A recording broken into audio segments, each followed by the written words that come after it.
Powell Chapter 7, Dealing with Sexuality in the Workplace. This is only one half of this chapter. These lectures will be broken into separate parts. Please be very careful and know that Powell Chapter 7 has more than one video lecture. I love this quote by Judge Damon Keith. I do wish that I could change the word woman to person, but you can't change a quote, so it'll have to go the way it is. The relevant inquiry at hand is what the reasonable woman would find offensive, not society, which at one point also condoned slavery. And I think this is a really important thing to remember when you're looking at sexual harassment. It is sometimes easy to say, oh, don't be ridiculous, it's not that big of a deal. Just remember, how many years ago in our society did we believe that owning other human beings was perfectly acceptable?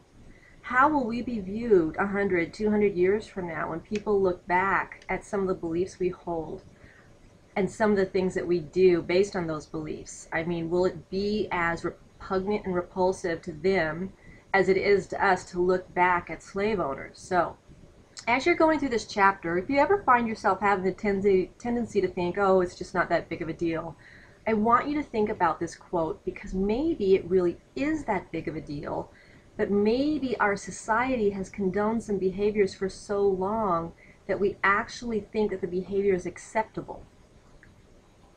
So first of all, we need to define sexual harassment and sexual discrimination. Now remember, we had discrimination in another chapter. Discrimination is different, okay? That's refusing to hire, promote, transfer somebody based upon their sex, okay? That's discrimination. That is a hiring practice. It is not sexual harassment.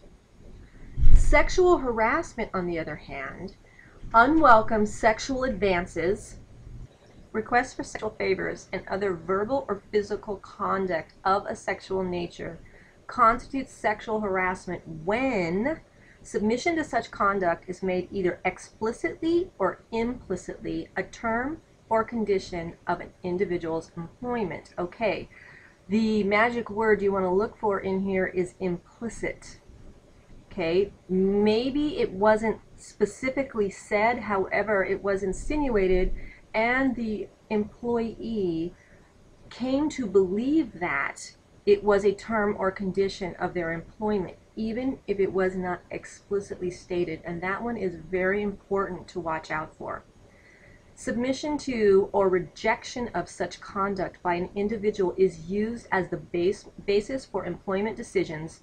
Okay, so they were told, or even if they weren't told, that they had to submit to this, and if they did, then they had a favorable outcome in their employment. But if they rejected it, there was a negative outcome to their employment.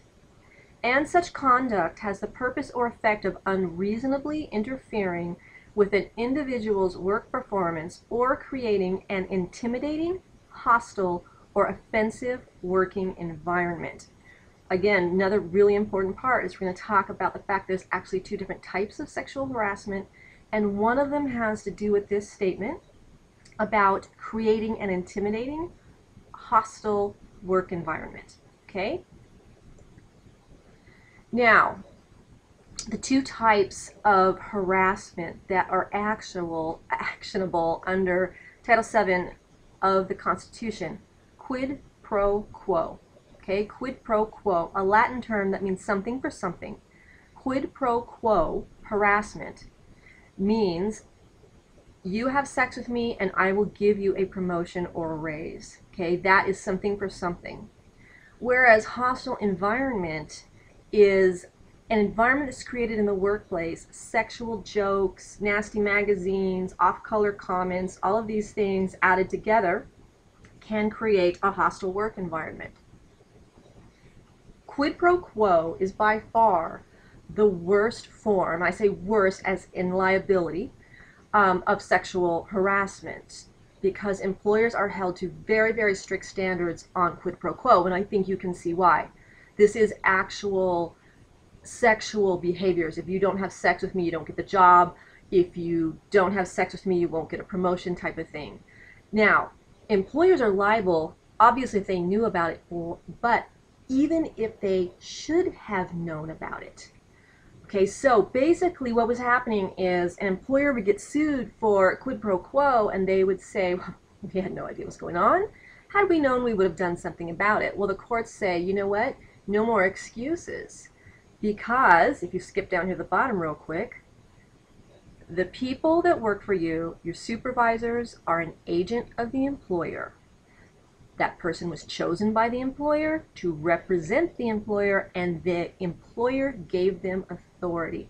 Therefore, even if you try and claim, I didn't know, too bad, the employee that's being accused, if they're a supervisor, is an agent of the employer. You know what? Too bad, you should have known. You are the person, you put this person in charge, you judge their character, you are supposed to have trained them, you should have been watching them, and you should have known. Okay? Employers still have strict liability, even if they say, but we had a policy. We told them not to do that. It's in writing. Okay? That's not enough. That is not enough to, again, it's something that an employer could hide behind. Absolutely not. That person is an agent of the employer. Therefore, the employer is indeed responsible for their behavior. Hostile working environment is different. Okay? There are 3 harassment conditions that can create a hostile working environment. It must be on the basis of gender, and it's not necessarily the opposite sex. When people think about sexual harassment, the average person, and again, when I always talk about the prototypes that you have in your head, will think about a man harassing a woman. However, that's not necessarily true, and there are cases, many cases, of women being harassers, of women harassing not only men, but other women, of men harassing other men. So, on the basis of gender, but they don't have to be 2 employees of the opposite sex. Was unwelcomed by the victim. Okay, you guys, this one is really important. So you're at work and they start telling some jokes that you know shouldn't be told, and the average person just gets very uncomfortable and kind of goes, okay, and they just want to get away from it. Okay? That doesn't mean you welcomed it. It just meant that you were uncomfortable and you didn't know what to do. And by the way, that is what the average person does. They just, holy cow, I don't want to be part of this, and try and move away from it. The problem comes in when you start laughing at those jokes, or when you start actually participating in it, and maybe telling some of your own because you want to fit in, and then it goes too far, and then you file a claim. What's going to happen is you're going to lose because you were participating at some point. You do not get to participate in this type of behavior, then suddenly say, I don't like this, and file a complaint, because all that's going to happen is the other people involved are simply going to point at you and say, are you kidding? This person was an active participant. Therefore, their claim is invalid. Okay? The courts may see the victim felt powerless to stop the advances, even though, notice it says she, it should say the employee did not report them. Because, again, the average person does not want to report this. They don't want to cause trouble. They just want to do their job. And usually, sexual harassment goes on for a very long time before the victim actually reports it. And it has to affect a term or condition of employment. It does not have to be so bad that you literally can't do your job, but it has to be enough is going on that you are very uncomfortable and it is affecting your ability to work to an extent, to the best of your ability, but not to the point where you literally can't go to work. So again, this has to do with it went on for a while, and they're going to say, yeah, well, she says it's been, or he says it's been going on for 6 months, but they've been doing their job just fine. You know what? That's not the point. Just because the average person doesn't say something out loud, they may be suffering in silence and simply keeping their mouths shut out of fear or for whatever reason, and they feel powerless to stop it. So these are the 3 harassment conditions that create a hostile working environment. There's no strict liability because this is very much subject to the person's perception.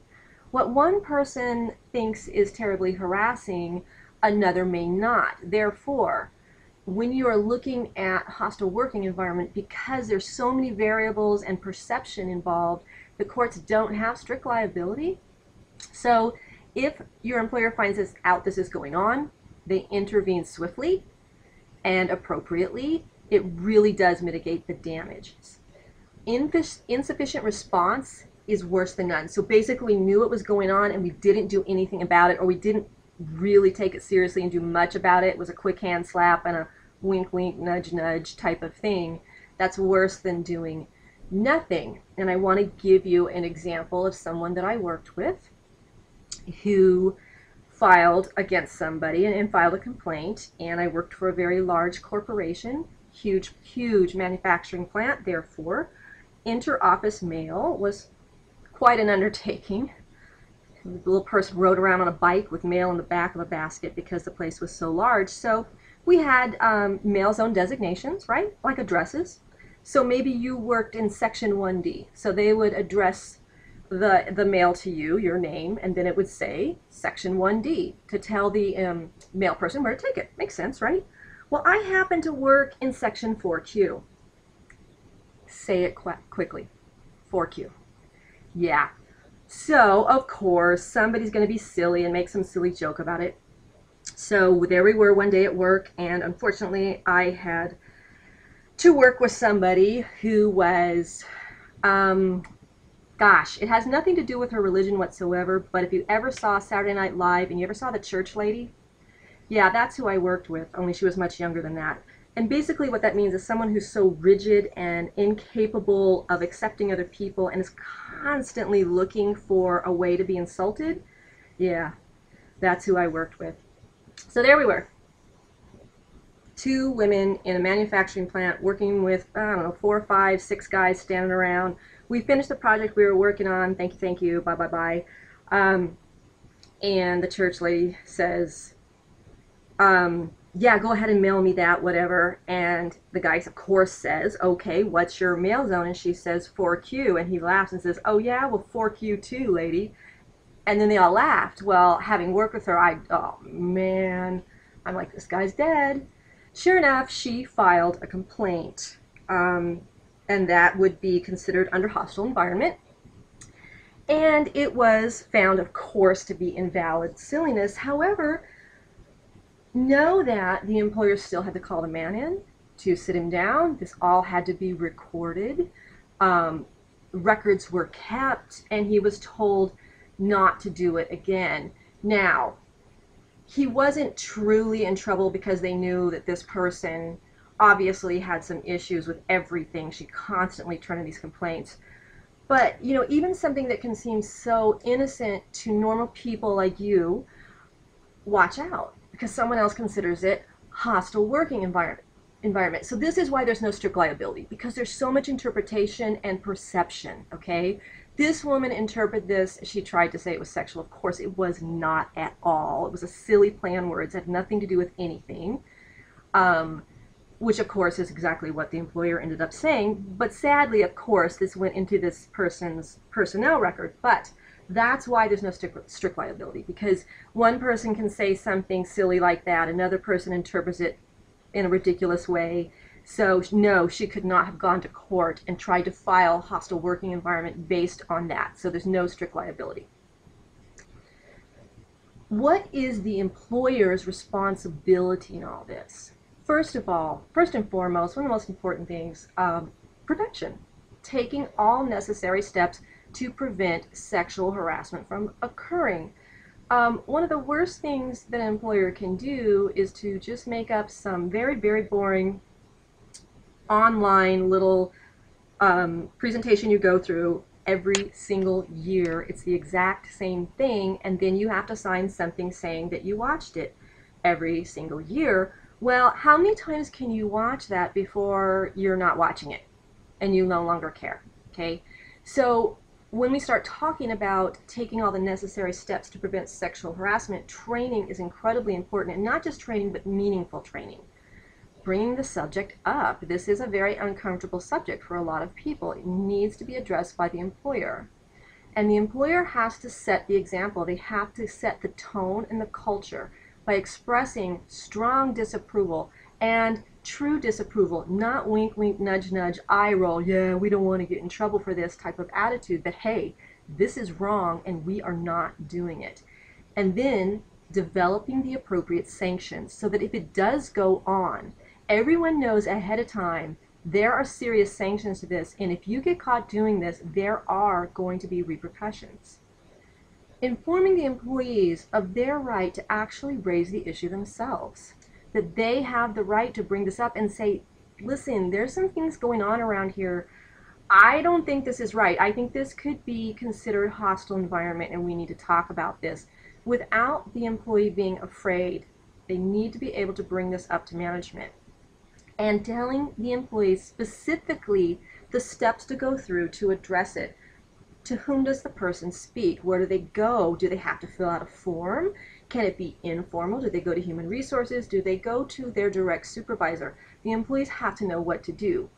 And then developing methods to sensitize those concerned, because one of the big problems, again, goes back to that Judge Damon Keith quotation about the reasonable person standard. Well, what's reasonable? Because we all have differing perceptions on that. So, again, you could end up with a culture of, oh, this is so stupid. I can't believe we have to do this. Everyone's so worried about being politically correct. No, they really, really need to be sensitized.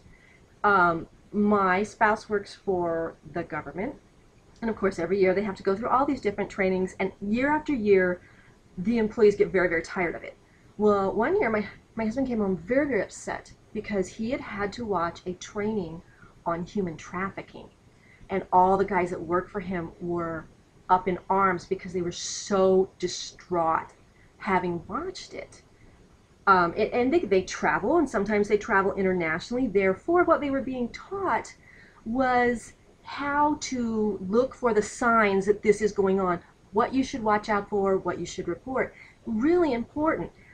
So many of them, now this was, you guys, this was years ago, didn't know that this existed, and they had to be sensitized to it. It had to be brought to them at a level where they understood it was going on. And in this case, because it so happens that it's children so often, of course, all these guys, you know, were just absolutely horrified by what they had to watch. But, and you guys, it wasn't really graphic or anything. I don't mean that. They were just horrified by the idea that this even existed. Because again, we've talked about how we project our own goodness onto other people, and then when it's suddenly brought to you so clearly that not everyone is good and nice, it can be pretty devastating. So they were rapidly sensitized to this issue. Sexual harassment, now how do you sensitize people to that? I mean, it's really difficult. And what can you show them that's reasonable, that you can show at work or in your training, to bring this home? And I think that one of the best things is when somebody is willing to stand up and talk about what's happened to them. And I think one of the most shocking things for everybody that helps to sensitize them is when it's a man. It's a man that actually talks about their experience with sexual harassment. So you have to find a way to make it a meaningful training to sensitize people to it so they don't think it's an eye roll and a no big deal and this is so stupid politically correct stuff, okay? So very, very important that we learn how to sensitize everybody in the organization, particularly the people at the top, because remember, that's where our culture ends up being set, to the entire the idea of preventing, being aware of, and being sensitized to sexual harassment. Now, California law requires employers to have written policies and procedures to prohibit and report sexual harassment. Therefore, every year when you're doing this for your employer, please don't think, oh, I can't believe they make me do this. Guess what? They have no choice. California is very serious about this, and all employers must have a written policy to both report and to prohibit sexual harassment, because remember that the employer has strict liability. So it is very important that they have plans in place to prohibit. Reporting sexual harassment, your procedures must not require the victim to report harassment to the harasser. That might sound silly to you, but what if they told you that the procedure was report this to your immediate supervisor? That's the rule, that's what you have to do. Well, what if your immediate supervisor is the harasser? So you try and go around that and go to somebody else, and they say, too bad. Our policy and procedure is you have to report to your immediate supervisor. So The employer is responsible for putting into place a reporting procedure that allows the person being harassed not to have to report to the harasser, which when you think about it makes complete sense, yes? The policy has to be published to all employees annually, and that is why you are signing something every single year that says that you have read this policy, that you acknowledge this policy, that you understand this policy. So what if you're the victim of sexual harassment? Studies show us that typical victims are timid. When you see the typical victim of sexual harassment, we frequently see younger people who are the victims, and people say, yeah, it's because they're better looking. No, younger people generally in the workplace are easy marks. A true harasser, I'm not talking about the poor little 4Q guy, I'm talking about a true harasser, looks for a victim that is not going to fight back. If you are a victim of sexual harassment, the most important thing you can do is to document everything, dates, times, anything that would be jog someone's memory. Like maybe it was on the day of the big luncheon we had for so-and-so's retirement. Do you remember? And sometimes it's those little details that can get another employee to jog their memory to remember something. So if you are ever the victim of sexual harassment, you need to immediately document everything. And then I would also tell you to not leave that documentation at work. Take it with you off-site. Keep it at home. Okay? You don't want to leave all your documentation in your desk and have it disappear. You need to make sure that you report the incident specifically according to company policy. Follow through so that there are no technicalities. The EEOC will not file a claim until you've exhausted internal company remedies. So, if you're ever sexually harassed, I sincerely hope you're not, but you need to know what your rights are. So you need to report the incident to your company.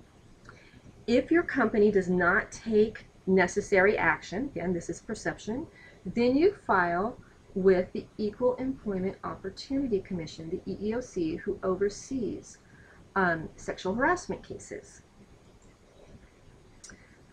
If you are in a position of being sexually harassed, it's really important that you set boundaries. Nobody can read your mind. If you are sitting there quietly while a hostile environment type situation is going on and you don't speak up, how would they know that you're offended? I mean, and I know what you're all going to say, they should know, but remember, it's perception. And so often we say, how could anybody not know that what they were doing was harassment? Well, some people surprisingly really don't, and you really have to set the boundaries and set them firmly.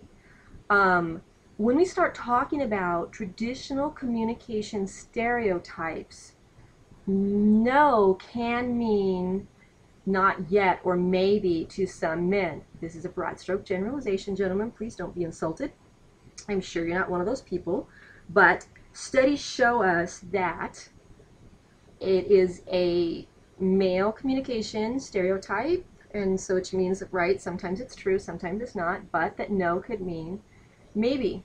Persistence is rewarded as a negotiation strategy. She's just playing hard to get, when in reality the woman probably really needs no. Many men see flirting as a compliment, so do many women. You should be flattered that I'm bothering to, you know, flirt with you. As silly as it sounds, a lot of people feel like that. Women without any emotional attachment to the man in question may see flirting as intrusive. They don't like that. Again, broad stroke generalizations. Men may think Candace likes it when I flirt with her. What is Constance's problem? Why doesn't she like it? Constance is the issue, and she needs to lighten up. You know, you see me over there, Candace and I are flirting away and it's all good. What's Constance's issue?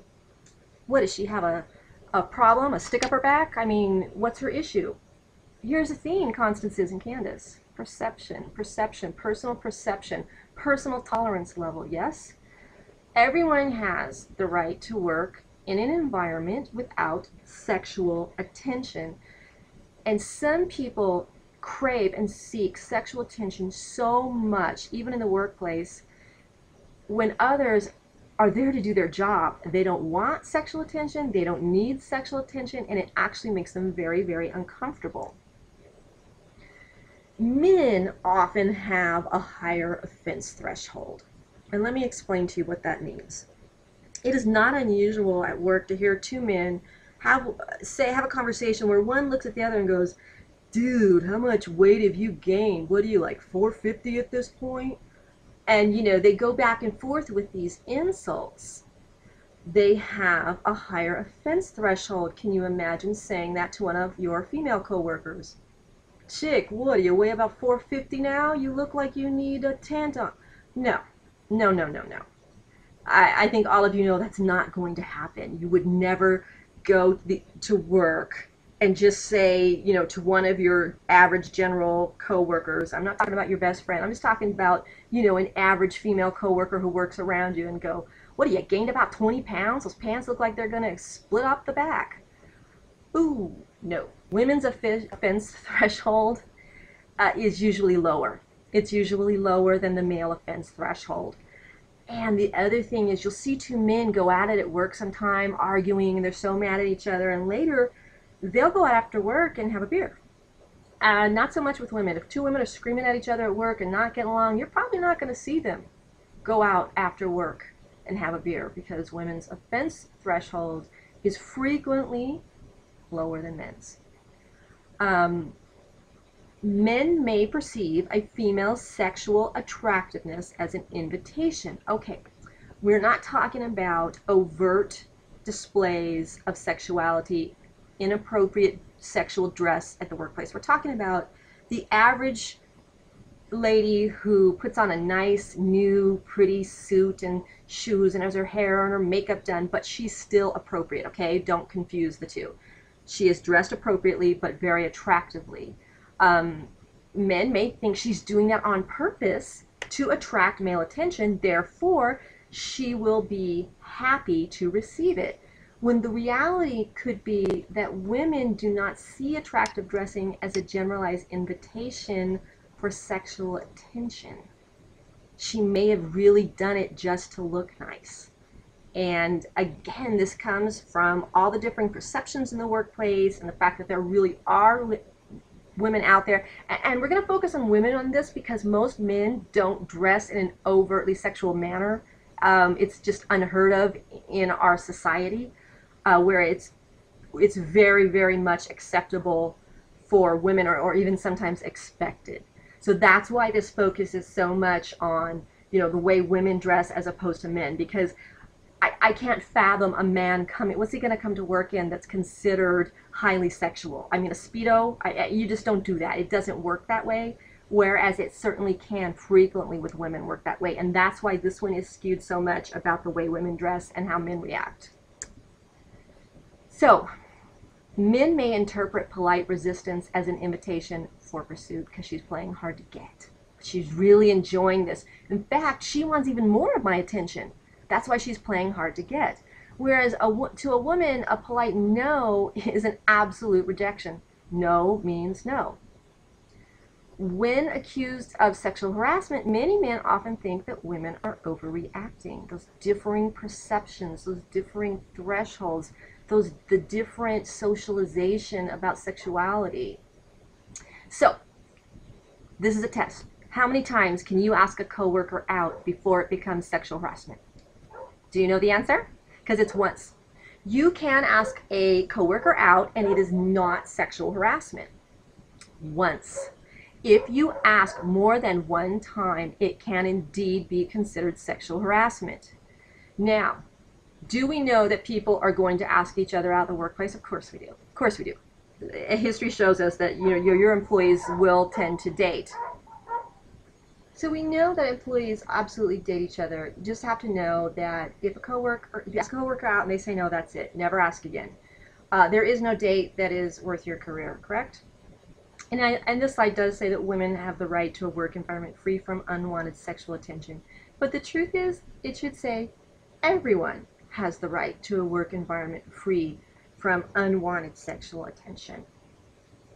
So, In our society, women are frequently socialized not to be confrontational, and many women have an extremely difficult time with confrontation and saying no. Polite refusals are sometimes ignored.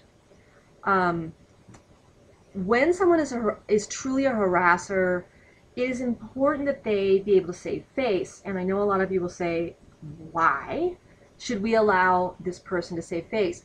So that nothing escalates and it doesn't become very, very ugly and possibly violent. Anger offense. You need to set your boundaries firmly, but impersonally. Very important that you're not up in somebody's face and embarrassing them. So, specific phrases to use. How typical of a communication strategy is this first one for women? I'm sorry. You are apologizing for saying no. Okay? You have nothing to apologize for. I'm seeing someone else. Boy, that's almost a challenge to, I can make you forget about this other person. In this case, the woman, and this is very much a typical female type communication stereotype, the woman is trying to protect the man's ego and not hurt his feelings, but that message to many men is not heard as a resounding no. Okay? I'm not interested in starting a relationship with you. Done. There's no waffling on that, is there? But a lot of women consider that very confrontational, very rude. When the truth is, the average man would accept that if there was no anger, there was no nastiness. You know, a lot of that statement is in the tone. Just very polite, very state the fact, very matter of fact, I'm not interested in starting a relationship with you, and move on, and it'll probably be the end of it. I've told you 3 times, I am not interested in a relationship with you. Stop trying. Eye contact, very direct, tone of voice, but not, again, not anger and confrontation, okay? At this point, if this continues and the person is still coming at you, you really do need to report this and request some assistance from upper management. So how do you not look like a victim? Carry yourself with confidence. Men respect assertiveness but not aggressiveness. Does that make sense?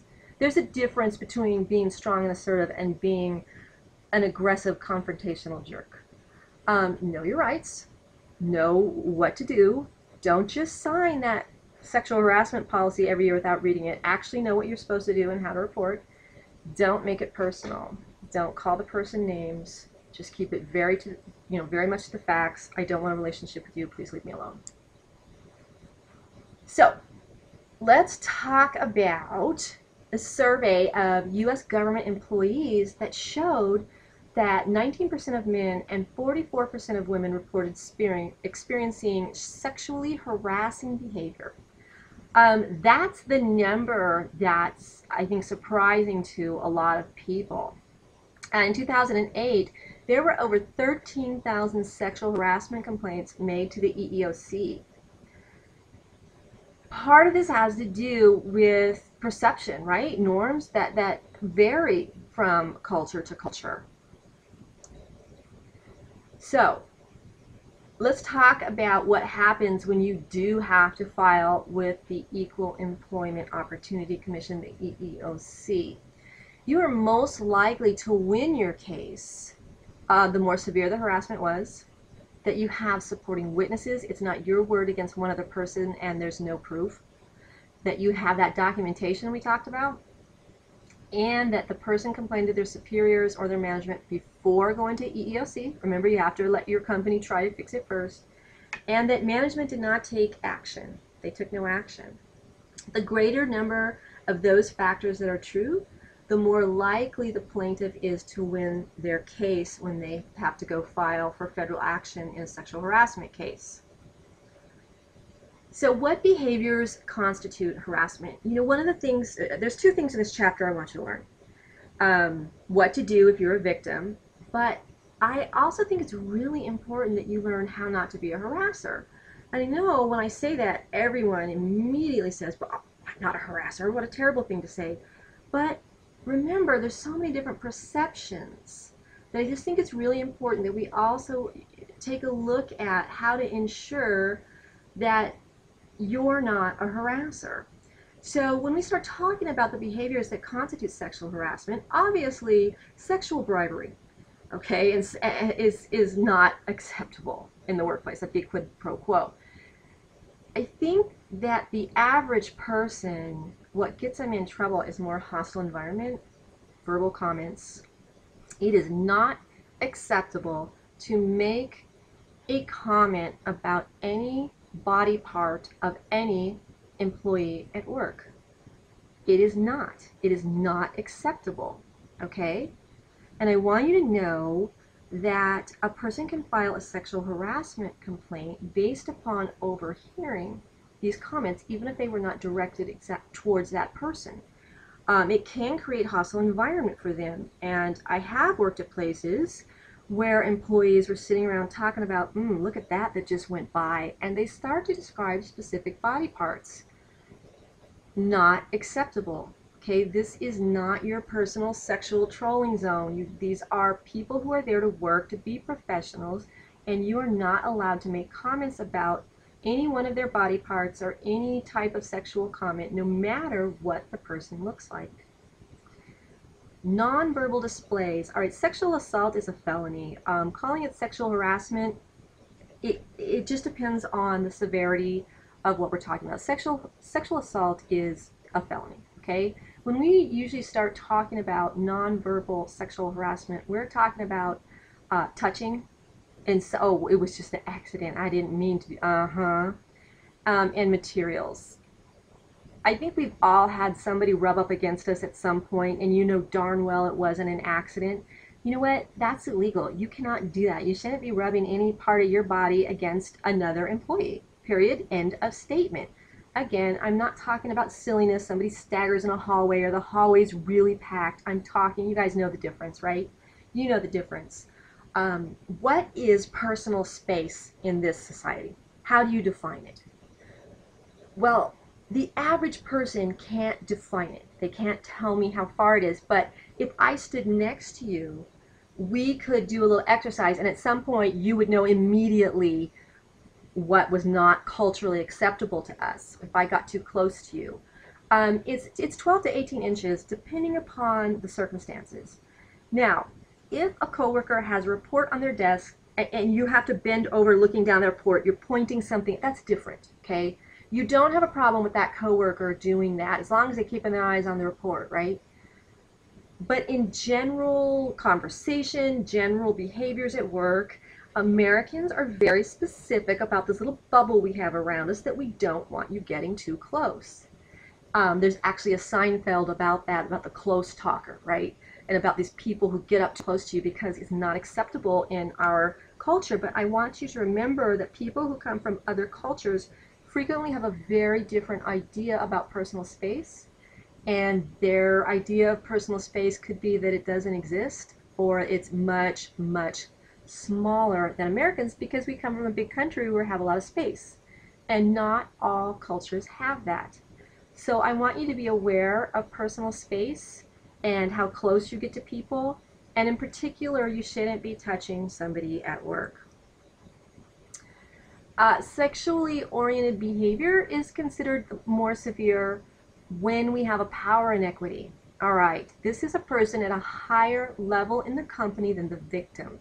That is a really important thing to know because that's an abuse of power and the courts really don't like that, okay? That's abusing your position.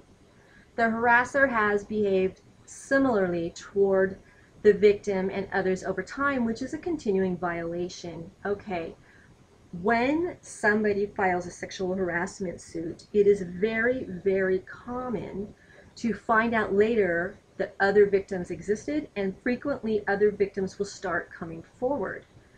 There was a case a few years ago out on Edwards where the Air Force had hired a civilian company. They outsourced some of their security work. You know, the people who check your badges when you go in and out and make sure everything's secure. Well, they outsourced it to a company that was doing it. Well, they ended up with a male employee who quit and then filed a huge sexual harassment case against them because his boss, his direct supervisor, was sexually harassing him verbally, constantly making sexual comments to him. And it got to the point where he had to quit. He couldn't take it anymore. And it was a pretty blatant case. Well, after he filed, guess what happened? Like 4 or 5 more victims came out and said, yeah, he did the same thing to me, and had some evidence and said, I just quit and left. I couldn't take it anymore. Okay. You've got a supervisor, and now they have multiple employees who have quit because of his harassment. This is huge. It's a power inequity. He used his position as a supervisor, and he was doing things like not giving them the right shifts if they weren't receptive to his sexual advances. I mean, it was pretty bad, which means, number 3, there were job consequences for these victims. Having to quit your job because your supervisor is harassing you is a pretty big job consequence, don't you think? But there were some other things, like they weren't going to get the promotions, and they weren't going to get, good shifts because, security guards work 24/7, 365. So there were definitely some other consequences. And needless to say, that security company lost their contract, and the victims won. They won this case. It was pretty bad. And that was male on male sexual harassment. Now, there are some different ideas about the explanation for why people sexually harass other people.